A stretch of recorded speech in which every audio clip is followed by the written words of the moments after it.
Hello, Matt Davis here, looking at a quiz question from the review quiz for Chapter 3. This is one that people had some struggle with. And to do this one, we actually have to give help with a couple other questions, so get some bonus out of this.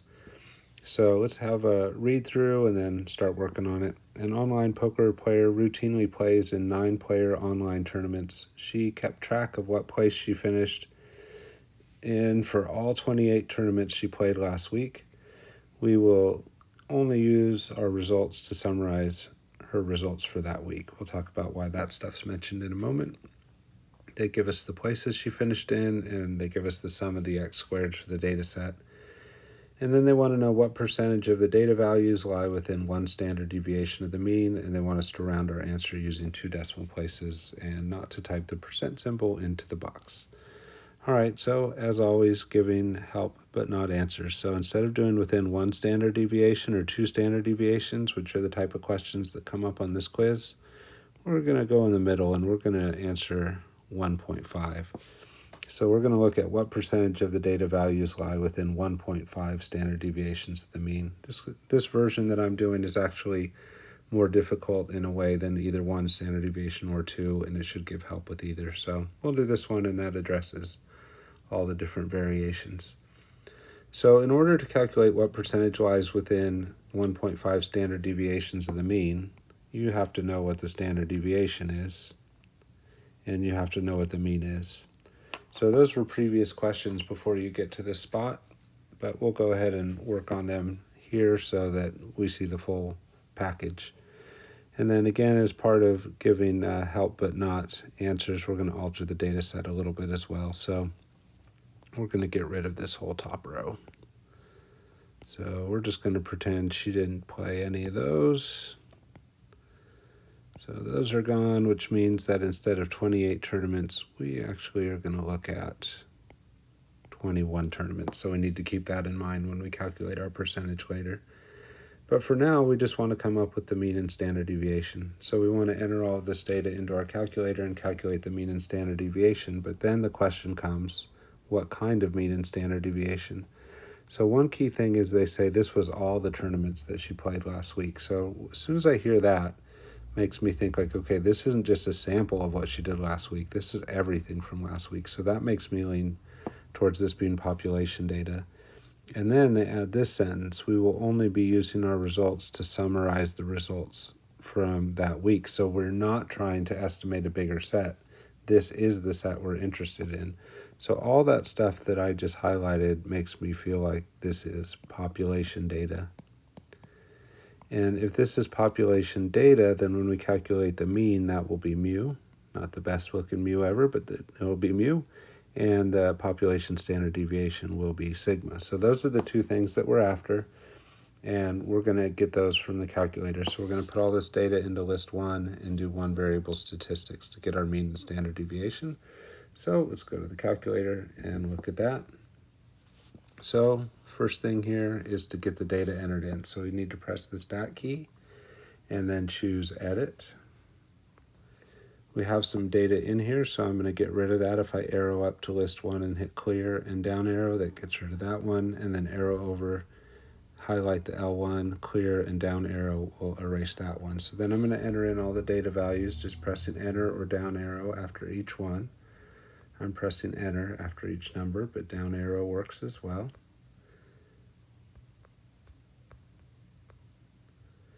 And I'm just working down the columns, but you could go across. It really doesn't matter as long as every data value gets in there once. And I'm not doing this stuff from the top row because we canceled that off.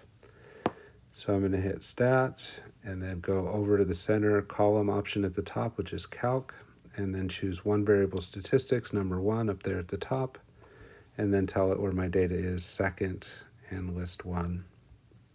And then what I'd want to check is the 3rd line down, the sum of the x-squareds. I'd like to see that match up with what they gave me, 662. It doesn't because I got rid of the top row, but I have checked, and this is the correct sum when you move the top row, the 462 there. So you want to check that just to verify your data entry. And then what they're calling x bar is just the mean of this data, but we know this is population data. So instead of calling that the mean, we'll call it mu. So mu is going to be like 3.619. And then for the standard deviation, since this is population, we're going to use the sigma x line rather than the SX line. So the 3.0312058 number is the one we want. So let's go ahead and switch back and we'll write those down. So for the mean, you're supposed to round to at least one decimal place more than the original data. So these are whole numbers. So we could just put one decimal and that would be enough, but the rule is at least one decimal more than the original, so I'm going to actually just put a couple extras and go 3.619. But if you just put 3.6, that would be enough and following the rule. I am rounding, so I put approximately equal. Nothing special about that 8, so I'm going to get that out of there. And then for the standard deviation, you're supposed to put at least 5 significant figures, so we will put 3.0312. 1, 2, 3, 4, 5 significant figures. And again, I did round, so I'm putting approximately equal on that one as well.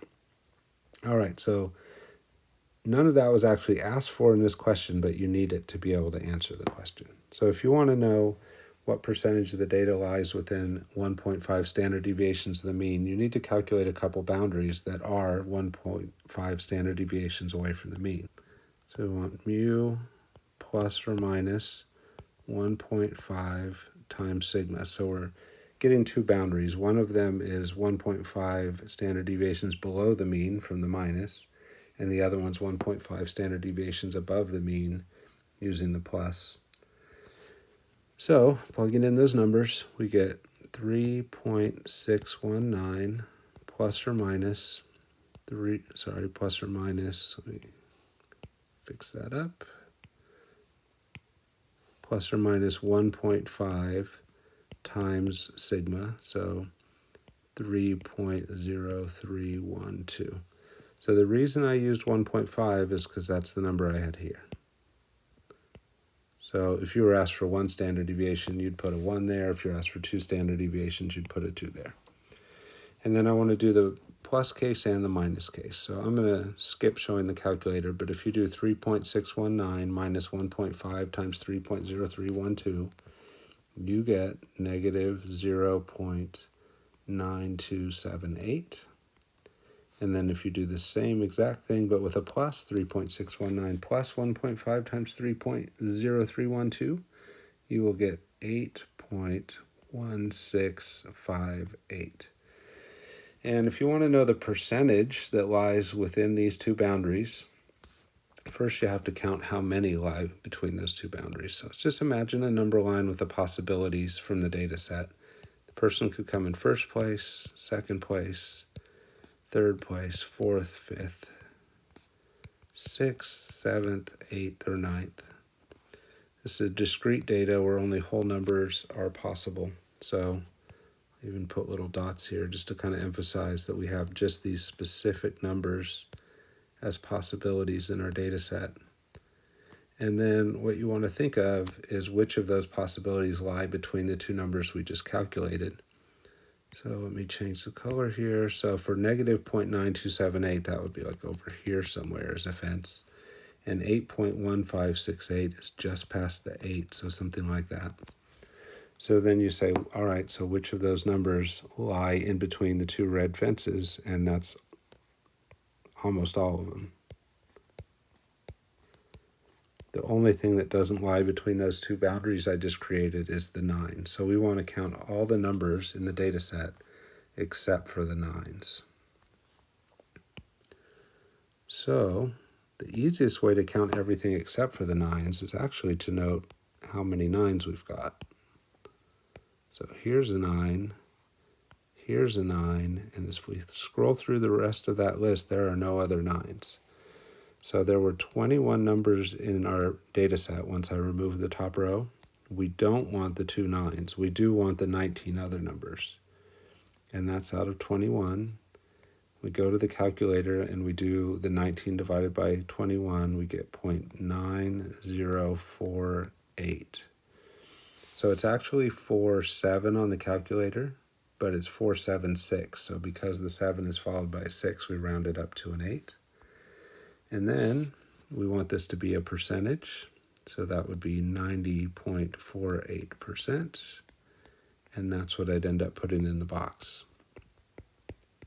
So just thinking about a few things that could go wrong here. Sometimes people will think about rounding this instead of this fence idea. So it's worth pointing out that if this had, kind of do a what if here. What if this had been 8.6658? Then what? Well, you'd move the red line over the dotted one. Maybe you draw it a little bit over here instead of where the red one is. But still 9's on the outside and 8's on the inside. So I'm not rounding this down to 8. I wouldn't round this up to 9. I would just draw it wherever it really is. And then think what's the biggest possibility that's still inside that fence, which would be the 8 either way. So sometimes people round these boundaries, and really you should be thinking of them as just fixed boundaries and think what's the smallest possibility that fits between them, what's the biggest possibility that fits between them without rounding. Remember to do, like when you're doing these things by hand, the approximately equal because we rounded right here. You can put an equals here because we didn't round from this step to this step. There was no rounding. We kept all the digits the same. We just multiplied by 100%, so they're exactly equal to each other. The last thing that I think can throw people off sometimes too is they see these directions of using 2 decimal places, and so then they round this part right here. They round that to 0.91, but it's our answer that we want to be 2 decimal places, right? It's the answer that's going to be 2 decimal places. So if you want 2 decimal places in your answer, you've got to think about where's the decimal going to be in your answer. Instead of here, where it is, it's going to move over 2 spots. And once it's done that, you still need 2 decimal places. So if you want 2 decimal places on a percentage, you need to put at least 4 decimal places on the decimal that you do in the meantime. So that can get people too. That's a little tricky. All right, we covered a lot of stuff there. I hope that helps you get unstuck on this problem and the mean and standard deviation problems as well. Good luck as you go back to the quiz.